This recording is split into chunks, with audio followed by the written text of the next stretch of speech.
What is the church? Or maybe we should ask the question, who are the church? Acts chapter 2 and verse 47 reveals to us that the church is people. It is composed of those people who have been called out, those who have obeyed the gospel of Jesus Christ and have thereby been sanctified, Ephesians 5, verses 25 through 27. So since the church is people, its strength as a local force for good is dependent upon the people who make up the church. In other words, the local church can only be as strong as the members that are in it. This does not argue, nor do I believe that the church is only as strong as its weakest member, but it does argue that the local church derives its strength from the dedication and the fidelity of its individual members. We should be very grateful for those who are strong in the Lord's church, and thankfully at Pyburn Street we have many. They give stability to our fellowship. They give courage to our weaker members. They hold up the distressed and comfort the disheartened. And strong members give more. They give more time to the cause. They give more effort to winning souls for Christ. And they will likely give more financial support to the work of the church. It is an apparent fact that the strong among us help us to become stronger. The weaker member, the member who is indifferent, uninvolved, disinterested, apathetic, weakens the local church.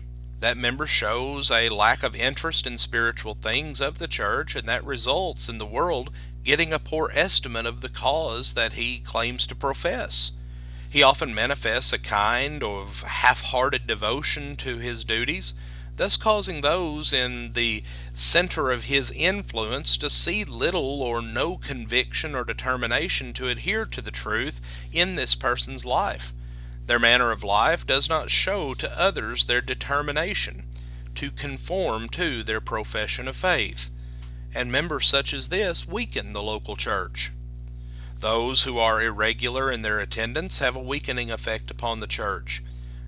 Attendance is a manifestation of interest, no matter what the project or the endeavor may be. In fact, such a purpose is stated in Hebrews chapter 10 and verse 24, when the writer enjoins to consider one another to provoke unto love and to good works, with not forsaking the assembling of ourselves together.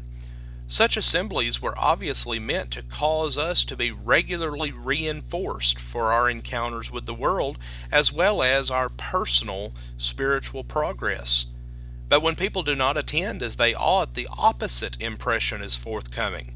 We become discouraged. Nothing encourages a local congregation of God's people more than having everyone present for the services. And few are the things that are more discouraging than the sight of unoccupied pews. If you do not attend regularly and you have an opportunity, please be advised that you are possibly being a discouragement to those who do. Uninformed members have a weakening effect upon the local church as well. Those who are not willing to put forth the effort to grow in spiritual knowledge are more likely to make mistakes in judgment as they go about their day-to-day lives. This person is one who will not give diligence to find out what life is about and how to live it, and this person cannot, in the very nature of this case, rightly divide the word of truth, 2 Timothy 2 and verse 15, or a portion out of it, what is his daily living.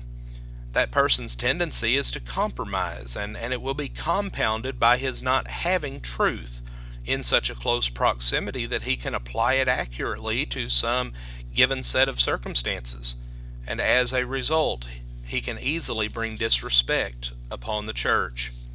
Friends, every member of the church is important. Christ died for every person, and he is interested in every person being saved. In fact, the final consideration is not in the local fellowship as an organized entity, but the individual members which comprise it. We're told that every knee shall bow, and every tongue shall confess, and each one shall give an account of himself. We're told these things in the Word of God. The recognition of such should cause every person to put forth greater effort to be saved, but we need also to realize that we have an influence upon others, and that influence will be a part of the assignment for which we will be held accountable on the day of judgment. Therefore, let us resolve to be strong. Let us redouble our efforts to be faithful to our commitments to the Lord, thereby becoming an even greater influence for good, both inside and outside of the church. Thank you for joining us today, and may God bless you with a wonderful day.